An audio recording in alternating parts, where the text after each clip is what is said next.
जो कुछ ऐसे प्रश्न हैं जो मनुष्य की जिज्ञासा वृत्ति के संतत स्वरूप। जैसे यही प्रश्न है, मैं कौन हूँ, मेरी सत्ता क्या है, ये जीवन क्या है, जगत क्या है, जीवन जगत का संबंध क्या है, ये आत्मा क्या है, परमात्मा क्या है, आत्मा परमात्मा का संबंध क्या है। ये ऐसे प्रश्न हैं जब मनुष्य की जिज्ञासा वृत्ति बहुत आगे निकल जाती है, यानी जब उसकी तन की आवश्यकताएं पूरी हो जाती हैं, मन की आवश्यकताएं पूरी हो जाती हैं, तो उसकी आत्मा की आवश्यकता चाहिए। अब हमें सम्मान चाहिए, अब हमें संपत्ति चाहिए, अब हमें सुरक्षा चाहिए, ये मन की आवश्यकता है। जब ये भी कंप्लीट होने लगती हैं, यानी किसी स्तर तक, पूरी तरह तो नहीं होती, लेकिन समझदार लोग जब ये समझ लेते हैं कि यार मन की आवश्यकता भी अब पूरी होने लगी है, तो फिर आत्मा की आवश्यकताएं शुरू होती। आत्मा की आवश्यकता यही है, ये जीवन क्या है, जगत क्या है, जीवन जगत का संबंध क्या है, आत्मा क्या है, परमात्मा क्या है। जब इन प्रश्नों का प्रस्तोता बनता है कोई जिज्ञासु, और इन प्रश्नों के उत्तर को खोजने की दिशा में आगे बढ़ता है, तो वो रियल सेंस में सत्य के अन्वेषण के लिए अपनी आधारशिला मजबूत करता है। मेरा बचपन से ये शौक था कि मैं इन प्रश्नों के समाधान खोजूं, और उसी दिशा में मैं ज्योतिष जगत में प्रवेश किया 1980 में, और तब से लेकर आज तक ज्योतिष का विद्यार्थी हूँ। इसको समझने का प्रयास कर रहा हूँ। इसी पर कुछ समझते समझते जो कुछ समझ पाया हूँ वो आपके साथ शेयर करने में मुझे बड़ी प्रसन्नता है कि किस तरीके से मैं, हालांकि ये थोड़ा सा मैं यहाँ भूमिका बता दूं, हालांकि ये समझाना बड़ा कठिन है।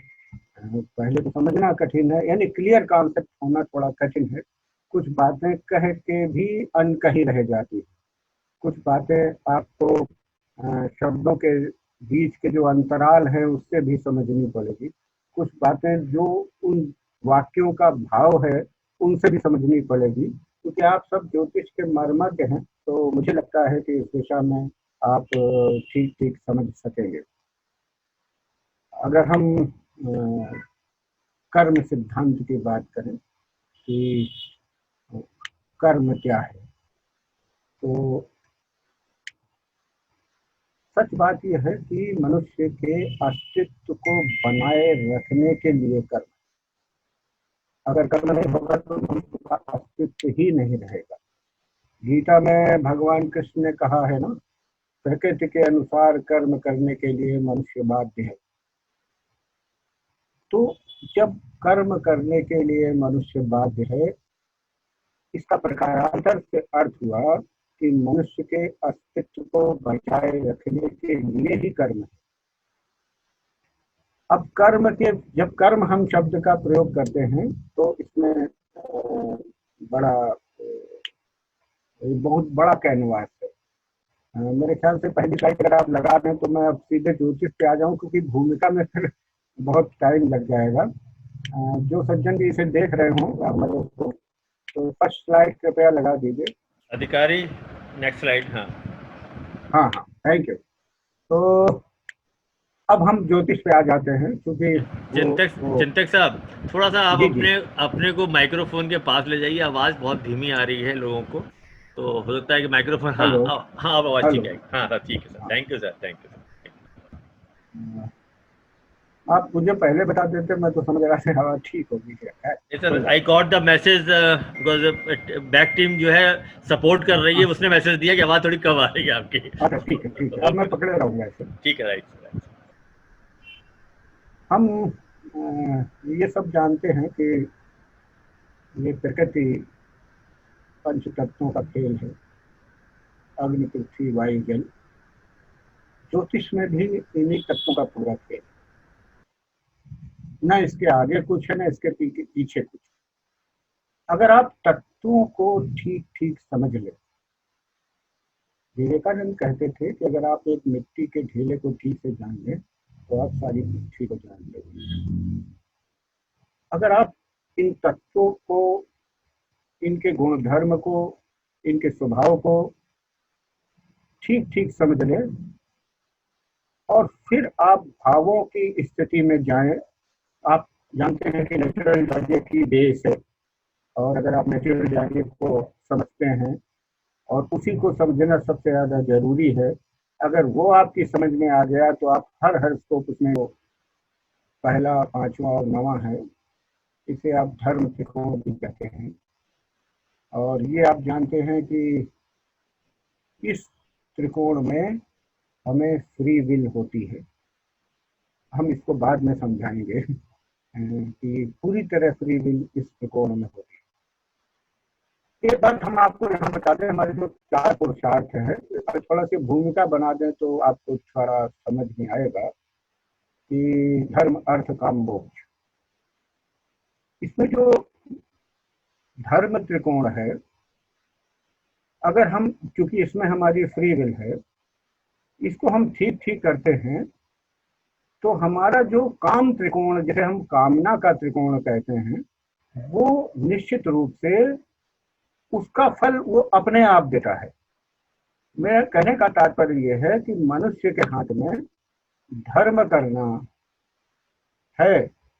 जब माँ फलेश पदाचना, तो उनका मैसेज यही है कि आप फल की कामना से कोई काम मत कीजिए, आप कर्म कीजिए।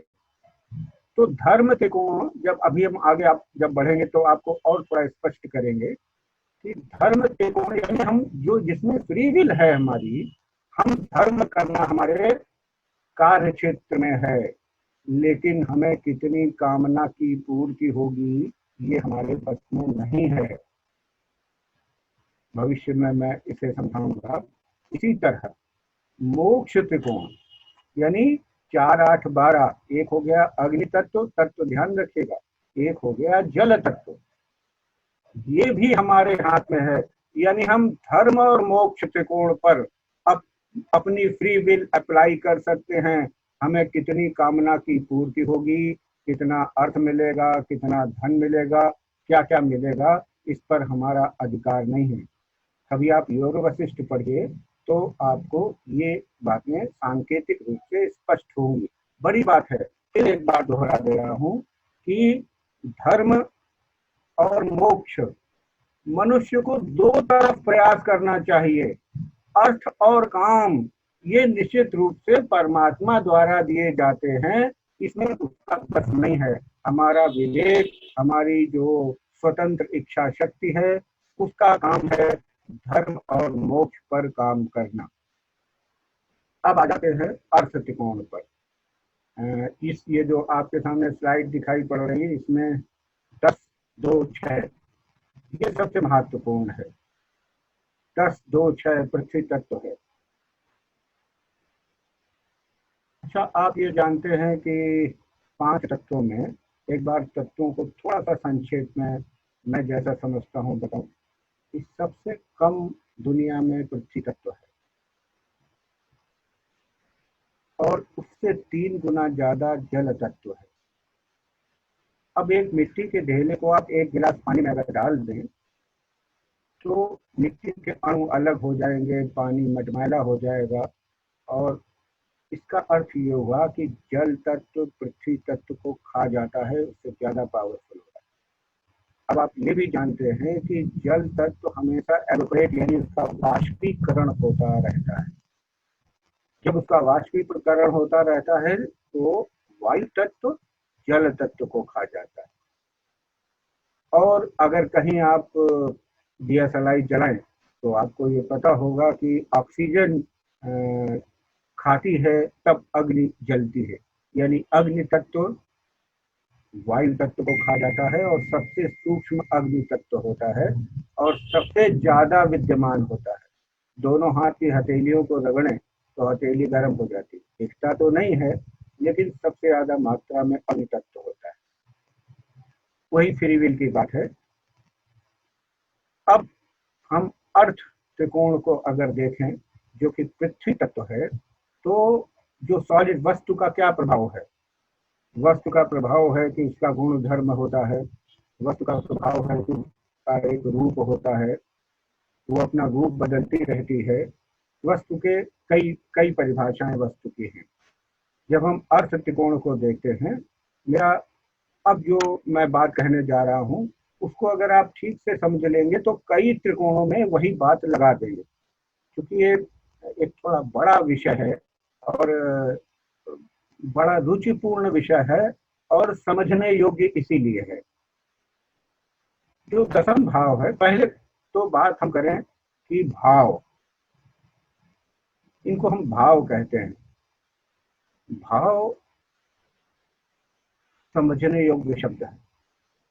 आपने देखा होगा जब बराहमीर ने अच्छे दैवज्ञ के लक्षण लिखे हैं, उसमें एक लक्षण लिखा है शब्द शास्त्र प्रवीण। ज्योतिषी को शब्द शास्त्र का प्रवीण होना चाहिए। वो शब्द के प्राण में घुस के पूछ ले कि तुम्हारा अर्थ क्या है। तो अब मैं फिर प्रारंभ करता हूं भाव। देखिए, दसम भाव कोई भी जब फल मिलता है, आप त्रिकोण की महिमा जानते हैं, जो लोग ट्रिनिटी की यानी त्रिकोण की महिमा जानते हैं, बस आप अगर आप त्रिकोण की महिमा जानते हैं तो आप मेरी बात ठीक ठीक समझ सकेंगे। आप जानते हैं ट्रिनिटी, ब्रह्मा विष्णु महेश, आपको लगता है कि ये तीनों अलग अलग हैं। हाँ, तीनों प्रवृत्तियां अलग अलग हैं, लेकिन रहते तो एक ही व्यक्ति के अंदर हैं। जब कोई कवि छोटी सी कविता लिखता है, जब कोई चित्रकार एक चित्र बनाता है, तो उसके भीतर का छोटा सा ब्रह्मा ही तो काम करता है। जब कोई व्यक्ति किसी को सहेजता है, सेवा करता है, तो उसके भीतर का विष्णु ही तो काम करता है। और जब हम किसी चीज का रूप बदलते हैं, विध्वंस नहीं करते, वो शब्द गलत है, रूप बदलते हैं, तो उसके भीतर का शिव ही काम करता है। तो ये जो ब्रह्मा विष्णु महेश हैं, ये तीन प्रवृत्तियां हैं, लेकिन रहती एक ही व्यक्ति के अंदर। मैं इसके माध्यम से सांकेतिक रूप से आपको त्रिकोण समझा रहा हूँ। आप ध्यान केंद्रित त्रिकोण पर रखिएगा।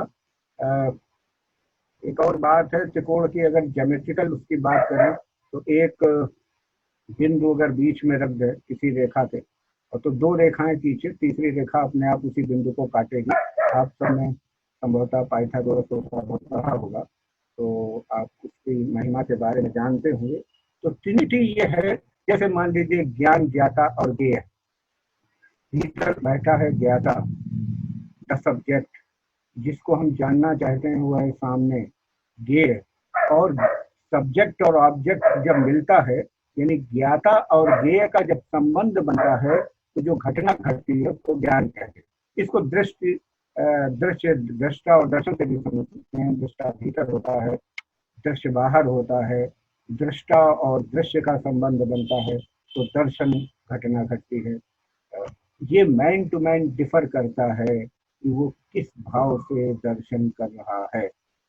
यहाँ पर यहीं से कर्म के मूल सिद्धांत की बात खड़ी होना शुरू होती है।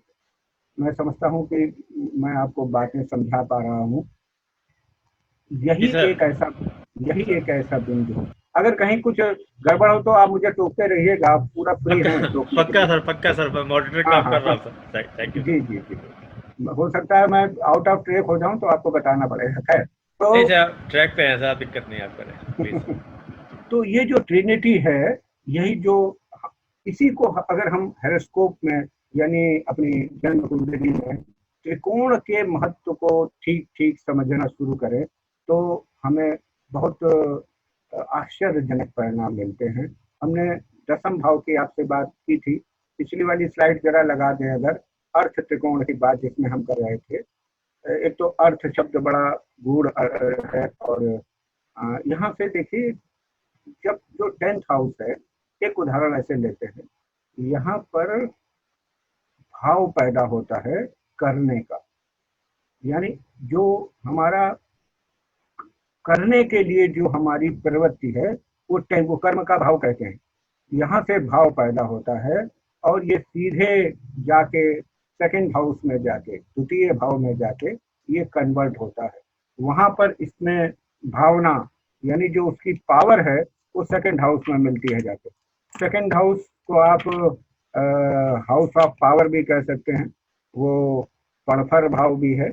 कर्म का जो कर्म की जो भावना है, वो किस भावना से कर्म किया जा रहा है, ये बीज सेकंड हाउस में पड़ता है और नाइन्थ हाउस में जाके उसका परिणाम मिलता है। यानी दसम से नवम छठे भाव में जाके उसका परिणाम मिलता है। तो दसम अगर भाव हो गया, द्वितीय अगर उसकी भावना हो गई, तो उससे पांचवा यानी दसम से नवा उसका भाग्य हो गया। अब अगर हम अपने केवल कर्म क्षेत्र की बात को देखें, जिसे हम कर्म कहते हैं, तो उसके जो परिणाम है, आपने नाड़ी ग्रंथों में पढ़ा होगा कि सिक्स हाउस की रेमेडी नहीं होती, सिक्स हाउस में पड़े ग्रह की रेमेडी नहीं होती। ये बहुत महत्वपूर्ण त्रिकोण है। जो चार त्रिकोण होते हैं उसमें, हालांकि मूल त्रिकोण 1, 5, 9 सबसे महत्वपूर्ण है, लेकिन उसके बाद अगर कोई दूसरा त्रिकोण महत्वपूर्ण है वो है पृथ्वी तत्व का। हमारे लौकिक सुख जितने हैं वो इस पर निर्भर करते हैं। और जो तत्व है इसका, वो पृथ्वी तत्व है। आप ये भी जानते हैं कि संसार में पृथ्वी तत्व सबसे कम है। 2 गज जमीन के लिए लोगों में झगड़ा हो जाता है, इसलिए कि पृथ्वी तत्व सबसे कम है। उससे ज्यादा जल तत्व है। अभी तक तो राज्यों में जल तत्व का चला है, और उससे ज्यादा वायु तत्व है। अब तो जनसंख्या इतनी बढ़ गई है कि वायु तत्व के भी झगड़े शुरू हो गए हैं। 2040 के लोग कल्पना कर रहे हैं कि लोग ऑक्सीजन सिलेंडर लेके अपनी यात्रा करेंगे या जीवन यापन करेंगे, वो एक अलग विषय है। लेकिन अर्थ त्रिकोण जो है वो सबसे ज्यादा महत्वपूर्ण त्रिकोण इसलिए है कि यही कर्म सिद्धांत का मूल त्रिकोण है। अब बात यह है कि जब हम अर्थ त्रिकोण की बात करते हैं तो इससे उल्टा होता है मोक्ष त्रिकोण। कहना यह है कि जिस भाव से हम अर्थ त्रिकोण पर काम करते हैं, जिस भाव से हम अर्थ त्रिकोण को लेते हैं, अगर हमारा अटैचमेंट बहुत है सेकंड हाउस अटैचमेंट का, तो निश्चित रूप से वो मोक्ष उसको प्रभावित कर देगा। यानी अगर हम डिटैच रूप से ये 10, 2, 6 के त्रिकोण को ऑपरेट करते हैं, तो निश्चित रूप से मोक्ष त्रिकोण एक्टिवेट होता है और हम मोक्ष की दिशा में बढ़ते हैं। हम उसकी ग्रीड से बच पाते हैं। जब हम 10, 2, 6 के ही मोह में रहते हैं और हमें जो उपलब्धियां हैं उस पर हमारा बहुत ध्यान रहता है, तो निश्चित रूप से मोक्ष त्रिकोण को उसका नुकसान होता है।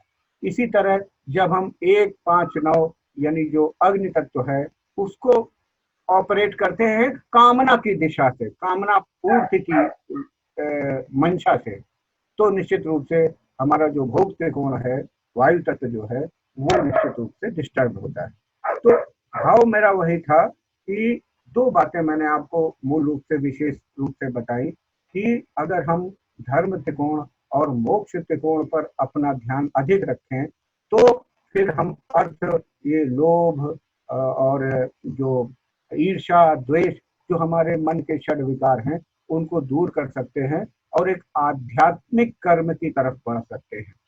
अगर आप मेरी बात समझ पाए हो तो एक तो लोड कम हो जाता है। देखिए, जितना हम अर्थ त्रिकोण को बिना फल की कामना से या बिना बहुत अटैच हुए काम करेंगे, उतना ही लोड कम हो जाएगा। एक कहानी मैं आपको बताता हूँ। एक कहानी यह है, बड़ी समझने योग्य है। कहानी तो कहानी होती है, लेकिन बड़ी समझने योग्य है। एक मजदूर था, वो संतों की सभा में जाया करता था, ईमानदार आदमी था। तो एक बार क्या हुआ कि उसको काम नहीं मिला। 2, 4 दिन हो गए, उसका बच्चा बहुत भूखा था, उसके लिए तरस रहा था। उसकी पत्नी ने कहा कि अब तो हद हो गई, 2 दिन हो गए पानी पीते पीते, कुछ तो बच्चे के लिए करो। तो वो जिस जिस जमींदार के यहाँ पहले काम करता था उसके घर में गया और उसने एक बोरा भूसा वहां से उठाया, और उठाया क्या, चुराया, और वो लेके अपने घर पे आया और शाम को जाके उसको बाजार में बेच आया। जो उसके पैसे मिले उस पैसे से बच्चे के लिए दूध लेता आया और उसने बच्चे को दूध पिलाया। शाम को जब जमींदार आया तो उसने देखा कि ये भूसे की एक बड़ी सी झाल कम है, तो उसने देखा कि वो भूसा गिरता गिरता गिरता गिरता उसके घर तक गया, यानी झाल में एक छेद था। तो उसने कहा, अरे भाई ये तो हमारे यहाँ एक झाल कम है, तो यहाँ झाल लाए हो, हमारे भूसे का ये बोरा लाए हो? तो उसने कहा, हाँ मालिक लाए। तो उसने कहा कि तुमने चोरी की है, तुम तो अच्छे आदमी हो, तुम तो संतों की सभा में भी जाते हो, और तुम्हें तुम्हारे बारे में भूतकाल में ऐसा कभी सुना नहीं कि तुम चोर। तो उसने कहा, अरे मालिक मजबूरी तो ये थी कि बच्चा भूखा था। तो वो उसको लेके अपने घर आ गया जमींदार। बोला, ये बताओ कि तुम मेरे घर आते जाते थे, तुम्हें कोई रोकता भी नहीं था, तो ये बताओ तुम्हें पता था कि यहाँ पर तो मेरी घड़ी रखी होती है, यहाँ पर मेरे पैसे रखे होते हैं, तुम पैसे भी उठा सकते थे, घड़ी भी उठा सकते थे। तो उसने जो जवाब दिया वो बड़ा समझने योग्य है। उसने कहा, महाराज मैंने बहुत संतों की सभा में शिरकत की है, और संतों का और ग्रंथों का यही कहना है कि पाप कर्म का लोड जितना कम से कम हो सके उतना रखना चाहिए। तो मैंने भूसा इसलिए चुराया कि मेरा वो लोड कम हो जाएगा।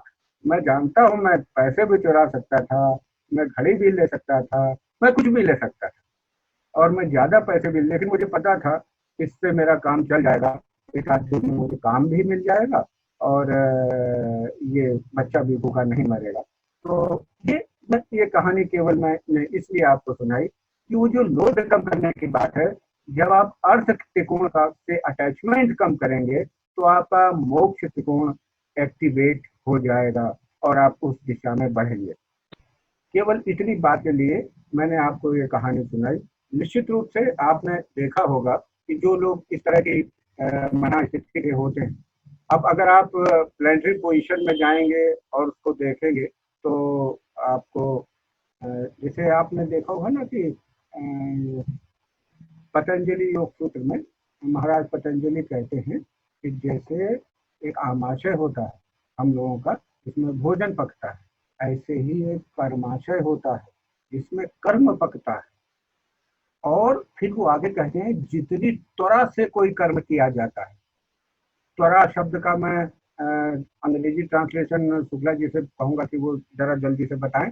जितनी त्वरा से, इंटेंसिटी के साथ जितना कर्म किया जाता है, तो उतने ही जल्दी वो फल देता है, यानी उसमें अग्नि बढ़ जाती है। अगर आपने बहुत ग्रीडी होगी, बहुत घृणा की दृष्टि से, बहुत जल्दबाजी में और अपने दुस्साहस को बहुत आगे बढ़ाते हुए कोई कर्म, किसी की हत्या कर दी, तो तय है कि इसमें त्वरा ज्यादा है, इसलिए इस कर्म का विपाक जल्दी होगा।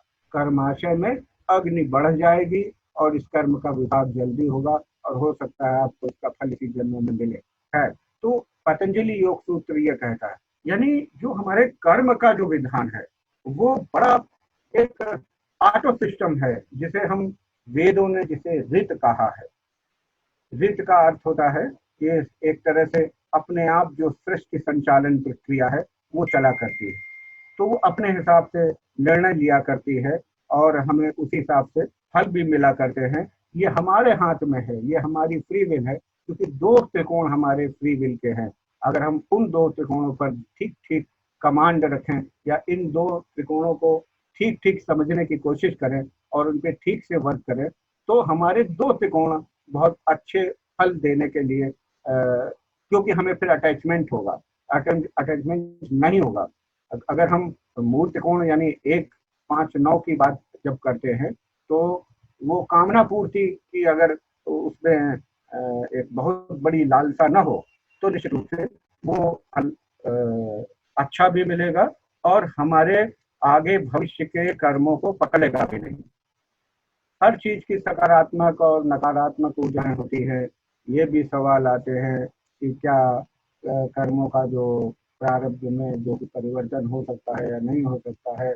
बहुत से ऐसे अनुत्तरित प्रश्न हैं जिनका जवाब इस कर्म फल के सिद्धांत में संग्रहित है और पूरी तरीके से समझा हुआ है। जैसे आप प्रारब्ध की अगर बात करें, तो जो हमारे प्रारब्ध है वो भी एक तरह से 3 तरीके के होते हैं।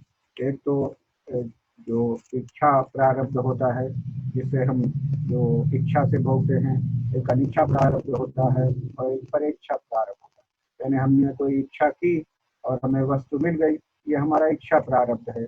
एक अनिच्छा प्रारब्ध है कि हमें इच्छा नहीं है लेकिन फिर भी वो घटना हमारे सामने घट जाती है, उससे हमें दुख होता है। एक परेच्छा प्रारब्ध है कि हम रास्ते पे चले जा रहे हैं कि वो साइकिल वाला आके भिड़ गया, तो वो दूसरे की इच्छा से। तो प्रारब्ध भोग भी अलग अलग तरीके के 3 तरीके के होते हैं और इन तीनों तरीकों में फिर वही त्रिकोण की बात आ जाए। जब हम प्रारब्ध भोग की भी बात करते हैं, केवल 9th हाउस नहीं, 9th हाउस के दोनों त्रिकोण उसको सपोर्ट करते हैं। मैंने बताया कि एक तरफ जो है उसकी किस भावना से काम किया गया है, ये बात देखी जाती है। और कर्म को हम लोग एक्शन को कर्म समझते हैं, ये भी बहुत बड़ी भूल है। कर्म का मतलब हमेशा इंटेंशन होता है। आप स्लाइड को थोड़ा आगे बढ़ा दे तो थोड़ा और आगे बढ़ा दे।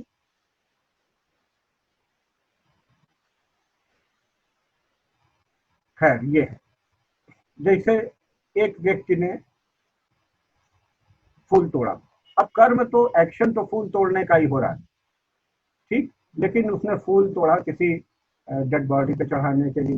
दूसरे व्यक्ति ने एक फूल तोड़ा अपनी प्रेमिका को देने के लिए। तीसरे व्यक्ति ने भगवान को चढ़ाने के लिए एक फूल तोड़ा। एक व्यक्ति ने खुद अपने लिए फूल तोड़ा। अब एक्शन तो दिख रहा है कि आदमी फूल तोड़ रहा है, तो हम लोग कर्म इसको कहते हैं फूल तोड़ना कर्म है ना। जिस भावना से वो कर्म किया गया है, जो इंटेंशन है, फल उसके अनुसार मिलेगा। अगर ये ना होता तो फिर एक व्यक्ति के पेट में चाकू मारता है और एक डॉक्टर भी एक व्यक्ति के पेट में चाकू मारता है। कर्म दोनों का चाकू मारने का हो रहा है। एक का इंटेंशन मारने का है, एक का इंटेंशन बचाने का। फिर आप कैसे सैनिक को जस्टिफाई करेंगे? जब सैनिक किसी के वो भी एक तरह से हत्या है ना, लेकिन उसमें उसका लोभ नहीं है, उसका स्वार्थ नहीं है, वो दायित्व की वजह से कर रहा है। तो वहां पे वो हत्या अगर उस जगह पर वो व्यक्ति वीर गति उसकी मृत्यु हो जाती है, तो लोग कहते हैं जो योगियों को गति नहीं मिलती उसको वो गति मिलती है, केवल इसीलिए कि वो अपने जिम्मेदारी निभाने के लिए जो सबसे बड़ा उसका सबसे ज्यादा जो महत्वपूर्ण और कीमती चीज है उसके प्राण, वो भी वो निछावर करते रहा है। तो ये बात क्लियर होनी चाहिए कि जो जिसे हम कर्म कहते हैं वो एक्शन नहीं है, वो इंटेंशन है। अगर इंटेंशन को हमने समझ लिया, वही का बात है भाव। संस्कृत का जो शब्द भाव है, मेरी मजबूरी है कि मुझे अंग्रेजी शब्द का प्रयोग करना पड़ता है, जबकि सही बात यह है कि संस्कृत के किसी भी शब्द का सही ट्रांसलेशन किसी भी भाषा में हो ही नहीं सकता।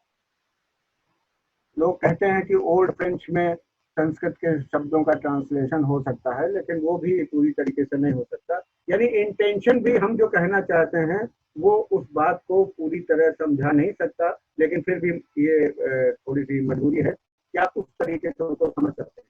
तो जो भाव है, जब हम उस भाव से, जिस भाव से हम कर्म करते हैं, उसी भाव से वो संग्रहित होता है, उसी भाव से उस कर्म का यानी उस भाव का विपाक होता है और उसके बाद 9th में उसका रिजल्ट आने लगता है। ऐसे ये जो जितने भी हमारे त्रिकोण हैं, चतुर्वेदी जी अगर समय की सीमा समाप्त हो तो हमें बता देना। 5:15 बज गया, आपने जो आपने भेजा था उसमें 5:15 था। हालांकि देखिए सच बात यह है कि ये एक अंतहीन सिलसिला है, ये कभी ना खत्म होने वाली बातें हैं, लेकिन ये बड़ी समझने योग्य है। मैं आपको हाँ जी चलते सर मैं ये कह रहा था कि आज आप अभी 5 मिनट में कर लें, पर हमारे आपका जो लग रहा है मुझे अच्छा लग रहा है, 27 तारीख को हम 3 घंटे का केवल आप ही का रखेंगे। आप 3 घंटे आपको फ्रीडम पूरी होगी सर बोलने की। 3 घंटे तो बहुत है, 1-1.5 घंटा भी रख लें तो काम चल जाएगा। 3 घंटे आप और भोलानाथ शुक्ला जी दोनों के लिए 27 तारीख को फिक्स हो जाएगा वहाँ पे इलेक्शन का program sir. Very good very good. Shukla साहब अनुमति है आपकी? भोलानाथ हाँ सर है, अध्यक्ष ने अनुमति दे दी सर, तो ग्रांटेड सर 27 के लिए फिक्स हो गया। अगर आप 5 मिनट में कर लेंगे बर्थडे तो हमारे लिए जी रहेगा सर। मैं समझ गया, मैं घड़ी देख रहा हूँ, आप चिंता मत कीजिए। Thank you sir, thank you sir, thank you. तो कुल मिलाकर यह है कि इस पूरे उसमें जितनी एक्चुअली 30-32 स्लाइडें थी, अगर उनको हम धीरे धीरे दिखाना, मतलब बहुत जल्दी भी दिखाएंगे तो भी इतने कम समय में उसका पूरा होना थोड़ा कठिन लगता है। सच बात यह है कि मेरे पास कहने को बहुत कुछ है, लेकिन समय की सीमा है। और मुझे बहुत अच्छा लगा कि चतुर्वेदी जी आपने आज जो है मेरा वो जगा दिया। असल मैं सोया पड़ा रहता हूँ, जब कोई कह देता तो डर जाता हूँ, सच बात ये है। तो आपसे जब बात हुई तब से मैं सोच रहा था कि कुछ करूँ। ये तो पुराना कलकत्ता का एक वो पड़ा हुआ था, तो मैंने इनको भेज दिया था। इसमें कुछ मैंने नया नहीं किया, लेकिन नई बातें बहुत मैंने लिख के रखी हैं। तो आगे जब भी आप मौका देंगे तो इसी सब्जेक्ट को एक दूसरे ढंग से समझाने का प्रयास करूंगा। मैं आदरणीय ए बी शुक्ला जी से चाहता हूं कि इस पर थोड़ा कमेंट करें, और जो तथ्य इसमें समझने में चूक हो रही हो उसको मुझे जरूर इंगित कर दें, ताकि मैं अगले उसमें इसको ठीक कर। शुक्ला सर आपको बोल रहे हैं जी, शुक्ला सुन लिया, ध्यान दे रहा हूँ। वो कमेंट कह रहे हैं, कुछ कमेंट करना चाहेंगे? आगे बोलने दी, बोलूंगा, बोलने दीजिए, खत्म करिए, मैं बोलता हूँ। नहीं, मेरा खत्म ही है। आप समाप्त कर लें इसको। जरा सा ये छठा भाव बोल रहे थे, छठे भाव बोल ले थोड़ा सा। चिंतक साहब वो छठे भाव बोल दीजिए, फिर हाँ छठे भाव बोलिए, फिर समाप्त करता हूँ मैं।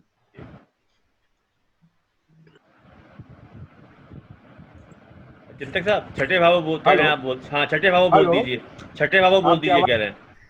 वो कह रहे हैं शुक्ला जी की आवाज आई थी, वो कह रहे हैं छठे भाव पूरा कर दीजिए आप 2 मिनट में, फिर आप ही बोलेंगे वो। हाँ। देखिए वो जो 10-2-6 की बात। हेलो, आवाज आ रही है?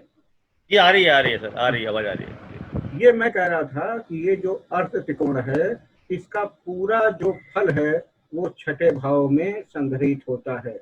छठा भाव सबसे, क्योंकि दशम का 9th है, ये सबसे ज्यादा महत्वपूर्ण भाव है। नाड़ी ग्रंथों ने शायद इसीलिए इस भाव को सबसे ज्यादा महत्व दिया है। Shukla ji, over to you. जी। तो बहुत ही सुंदर विचार आप कर रहे हैं, और मुझे अक्सर मैं कहा करता हूँ कि बाकी सभी धर्मों में आदमी पढ़ा लिखा हो अनपढ़ हो, उससे पूछिए आपका धर्म कहाँ से प्रारंभ हुआ, वो इमीडिएट जवाब देगा।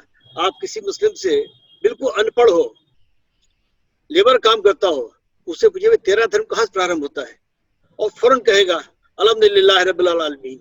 इमीडिएट 1 सेकंड लगाएगा, बिल्कुल अनपढ़ होगा। कि क्रिश्चियंस पूछिए, वो इमीडिएट कहेगा initially there was word, what was God. आपके जैन पूछिए, वो शुरू हो जाएगा नमो निहंताणम, नमो सिद्धाणम। आपकी बहुत से बात करिए हम, लेकिन हिंदू साहब पूछिए कि आपका धर्म कहाँ से प्रारंभ हो रहा है, क्या इनिशियल वर्ड आपका है। शायद ही चिंतक सरीखे 5-10% बता पाएंगे, बाकी सब ब्लैंक होंगे। हमारा धर्म का पहला शब्द यही था, अग्निमीड़े पुरोहितम यज्ञस्य देवम ऋतुजम होतारम रत्नधात्मम। अग्निमीड़े पुरोहितम, अग्नि की प्रशंसा करिए। क्यों? अग्नि अग्रणी भवति। अग्रणी कौन है? अग्नि है। तो हमारे यहाँ शुरू होता है, आपने कहा अग्नि भाव छत्र। नॉर्मली लोग क्या कहते, धर्म भाव बोल देते हैं। आपने तो सही स्तर प्रयोग किया कि पहला भाव ही अग्नि है। अग्नि मीडे पुरोहितम, अग्रणी ही अग्नि है। तो ये जो आपने बताया था, बहुत ही सुंदर तरीके से व्याख्या की। और दूसरे जो आपने कर्मण्येवाधिकारस्ते वाली बात कही, मैं तो हमेशा कोट करता हूँ, कर्मणि एव अधिकारः ते, कर्तव्य नहीं है, ये आपका अधिकार है। और जब अधिकार है तो आपने लिखा 159 फ्री विल है। बहुत ही सुंदर कहा आपने, ये 159 फ्री विल है, क्योंकि कर्मणि एव अधिकारः ते, आपका अधिकार है। प्रयोग करें न करें आपकी इच्छा है। और जैसे ही बात आती है, आप प्रयोग करें न करें आपकी इच्छा है, ये अधिकार आपको दिया गया, ये कर्तव्य नहीं आपका है। वहीं से कंसेप्ट आता है फ्री विल का। अनफॉर्चुनेटली ज्योतिष में अक्सर हम लोग चर्चा करते हैं कि कितना फ्री विल है, कितना डेस्टिनी है, और भटकते रहते हैं। ठीक है, बहुत सही। लेकिन जो बात आपने अभी कही, अगर इसको जोड़ दिया जाए और साथ में आप 2 और श्लोक की पक्का कर दिए इसमें, जब कहिए अगली बार कर्मण्येव अधिकारस्ते, ऐसे मत पढ़िए भाई, कर्मणि एव अधिकारः, दिस अग्निमीडे पुरोहितम यज्ञस्य देवम ऋतुजम होतारम रत्नधात्मम। अगर इतना जोड़ दिया जाए तो हमारे वेद का प्रारंभ ही अग्नि मिले पुरोहितम। सर वही तो कह रहा हूँ, शिवन वही कर रहा हूँ। मनुष्य जाति का जो पहला सबसे शब्द प्रथम यही ग्रंथ है वही है, यही है। और लेकिन 6th हाउस के लिए तो कहा जी। गया है, जो विधना ने लिख दियो छठी रात्र के अंक, राई घटे न तिल बढ़े, रह रहे जीव निसंग। ये भोला भाई ने एक बार सवाल किया था, कहीं बोल रहे थे वहां पर, मुझको देनेंद्र वही कोट करना पड़ा था। जी जी जी जी, बिल्कुल प्रश्न किया था वहीं पर, बिल्कुल यही प्रश्न किया था बिल्कुल, उन्होंने और उसको वही हाँ। कोट किया था। तो इस तरीके से, लेकिन अवस्था इसमें थोड़ी और शोध करने की आस्था हो रही है, थोड़ी और शोध करके इसको हम और आगे मुकम्मल कर सकते हैं। लेकिन मैं चाहूंगा इसको तो और ढंग से लिखें आप, और अब ज्योतिषवान तो आप ऑलरेडी हैं ही हैं, लेकिन उसको सार्थक करते, अपने भान के टाइटल को सार्थक करते, इसको एक विषय तो लिखे हैं, बल्कि मैं चाहूंगा इसको एक बुक के फॉर्म लिखें आप इस सब्जेक्ट के ऊपर, और आईका से इसको बुक को अगर आप कहेंगे हम पब्लिश करेंगे और सर्कुलेट करेंगे। बहुत सुंदर विचार है आपका। बिल्कुल। वंस अगेन आपको इसको यहाँ लाने के लिए धन्यवाद जाता है प्रदीप को, आपको नहीं।